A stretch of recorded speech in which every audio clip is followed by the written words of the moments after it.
Berikut adalah penjelasan tentang beberapa alasan mengapa seseorang bisa mengalami overthinking atau berpikir berlebihan, lengkap dengan alasan psikologis dan emosional di baliknya. Tujuannya adalah memberikan pemahaman mendalam mengenai mekanisme internal dan eksternal yang memicu overthinking, agar kita bisa lebih sadar dan mengelola kondisi ini dengan lebih bijak.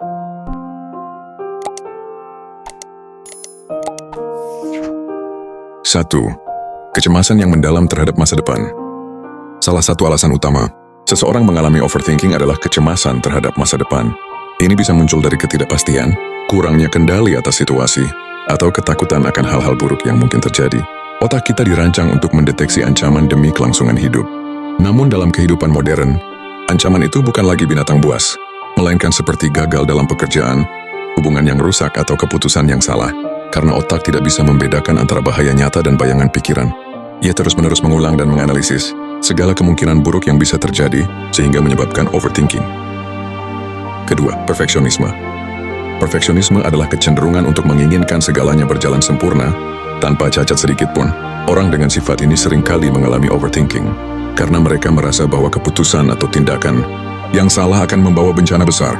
Mereka takut membuat kesalahan karena kesalahan dianggap sebagai cerminan ketidakmampuan diri. Akibatnya mereka akan terus memikirkan segala kemungkinan, skenario, dan akibat dari suatu keputusan, bahkan untuk hal-hal kecil. Alasan psikologisnya adalah karena perfeksionis biasanya menilai harga dirinya berdasarkan pencapaian. Jika hasil tidak sempurna, mereka merasa nilai dirinya turun. Maka mereka akan berpikir terlalu lama sebelum bertindak dengan harapan bisa menghindari kegagalan. 3. Kurangnya kepercayaan diri. Ketika seseorang tidak percaya pada kemampuan, intuisi atau nilai dirinya sendiri, maka ia lebih cenderung mengalami overthinking. Kurangnya kepercayaan diri membuat seseorang meragukan setiap pilihan yang diambil. Ia terus bertanya, apakah ini keputusan yang tepat? Apakah saya layak? Bagaimana jika saya salah? Pikiran-pikiran seperti ini akhirnya menjadi lingkaran tak berujung yang membuat seseorang sulit bergerak maju. Asal-muasalnya bisa berasal dari pengalaman masa lalu seperti kegagalan, kritik tajam dari orang tua, guru, atau lingkungan sosial yang tidak mendukung, dan menjadi akar dari overthinking. Ketika seseorang tumbuh dalam lingkungan yang membuatnya merasa tidak cukup baik, suara keraguan itu menjadi sangat keras di kepalanya. 4. Pengalaman buruk di masa lalu. Trauma atau pengalaman buruk di masa lalu bisa membuat seseorang lebih sensitif dan waspada terhadap situasi yang serupa di masa kini. Pikiran bawah sadar akan berusaha melindungi diri dari luka yang sama, sehingga seseorang akan berpikir berkali-kali sebelum mengambil keputusan atau bertindak. Sayangnya, mekanisme pertahanan ini seringkali berubah menjadi overthinking. Misalnya, seseorang yang pernah dikhianati dalam hubungan percintaan akan terus-menerus mempertanyakan kesetiaan pasangannya saat ini, meskipun tidak ada tanda-tanda mencurigakan. Setiap kata, ekspresi wajah, atau tindakan pasangannya bisa diinterpretasikan sebagai ancaman. Ini bukan karena orang tersebut tidak ingin bahagia, tetapi karena otaknya mencoba melindungi dari rasa sakit yang pernah dialami. 5. Kebiasaan overanalyzing. Sebagian orang memiliki kebiasaan berpikir terlalu mendalam terhadap segala sesuatu, bahkan terhadap hal-hal kecil yang seharusnya bisa diabaikan. Ini bisa berakar dari pola pikir yang terbentuk sejak kecil, di mana seseorang diajarkan atau terbiasa untuk selalu mempertimbangkan semua kemungkinan. Walaupun pada dasarnya berpikir kritis adalah sesuatu yang positif, ketika hal ini menjadi tidak terkontrol, maka ia berubah menjadi overthinking. Kebiasaan ini terbentuk karena kita sering mengasosiasikan berpikir panjang sebagai tanda bijak. Akhirnya, kita cenderung merasa bersalah jika mengambil keputusan dengan cepat atau spontan. Lama-kelamaan, otak kita menjadi terbiasa untuk memproses informasi secara berlebihan bahkan dalam situasi yang sebenarnya tidak memerlukan analisis mendalam. 6. Ketakutan akan penilaian orang lain, fear of judgment. Banyak orang terjebak dalam overthinking karena mereka terlalu memikirkan apa yang akan dikatakan atau dipikirkan orang lain. Mereka takut terlihat bodoh, gagal, atau tidak kompeten. Ini biasanya muncul dari kebutuhan untuk diterima, disukai atau dihormati oleh lingkungan sosial. Ketika seseorang menggantungkan nilai dirinya dari pendapat eksternal, maka ia menjadi terlalu berhati-hati dalam bersikap dan akhirnya terjebak dalam analisis yang tidak berujung. Dalam budaya yang menekankan reputasi dan citra, ketakutan ini makin menjadi-jadi. Misalnya ada seseorang bisa menghabiskan waktu berjam-jam hanya untuk memilih kata-kata dalam email karena takut dinilai tidak profesional. Padahal kemungkinan besar orang yang menerima email itu tidak akan memperhatikan sedetail itu. 7. Tidak tahu cara mengelola emosi. Overthinking sering menjadi cara seseorang untuk menghindari atau mengendalikan emosi yang tidak nyaman, seperti rasa marah, sedih, cemas, atau bingung. Alih-alih merasakan dan memproses emosi tersebut secara langsung, mereka lebih memilih untuk memikirkan solusi atau menganalisis situasi secara berlebihan. Padahal berpikir bukanlah solusi untuk semua jenis masalah, terutama masalah yang berakar dari perasaan. Akibatnya, otak kita bekerja terlalu keras mencari kepastian. Padahal yang sebenarnya dibutuhkan hanyalah keberanian untuk merasakan dan mengakui emosi yang ada.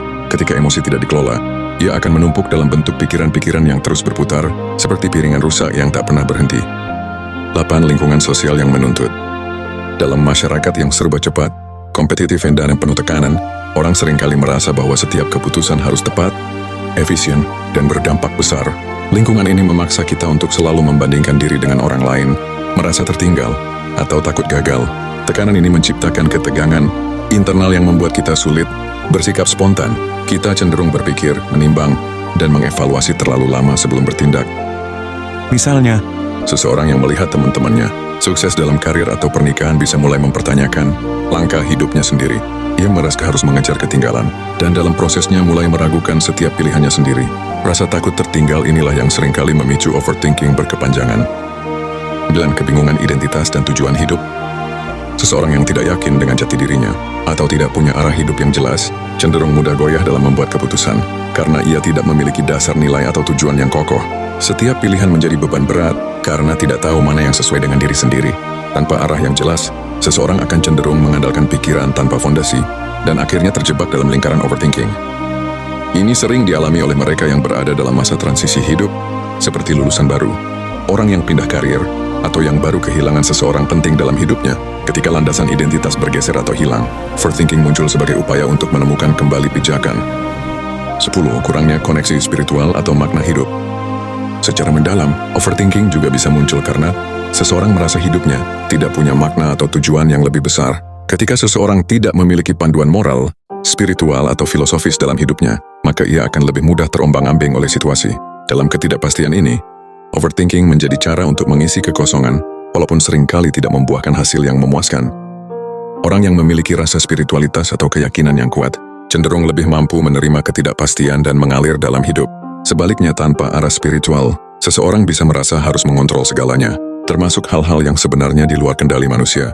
Kebutuhan akan kepastian inilah yang mendorong otak untuk terus berpikir dan menganalisis secara berlebihan. Overthinking bukan sekadar berpikir terlalu banyak, akan tetapi merupakan cermin dari kondisi batin yang kompleks. Bisa berupa kecemasan, trauma, perfeksionisme, ketakutan, atau kehilangan makna hidup. Setiap orang mungkin memiliki satu atau lebih alasan yang memicu overthinking dalam hidupnya. Namun kabar baiknya adalah, overthinking bukan sifat bawaan, melainkan kebiasaan yang bisa diubah. Dengan kesadaran, pengelolaan emosi, dukungan sosial, dan mungkin bantuan profesional seperti terapi, seseorang bisa membangun kembali cara berpikir yang lebih sehat dan produktif. Dan terima kasih telah menonton. Nantikan kembali konten-konten penuh inspiratif lainnya. Jangan lupa sukai, komentar positif dan bagikan jika konten ini berarti bagi kalian. Serta jangan lupa subscribe jika channel ini bermanfaat dan jangan lupa hidupkan notifikasi untuk terus mendapatkan informasi konten menarik lainnya.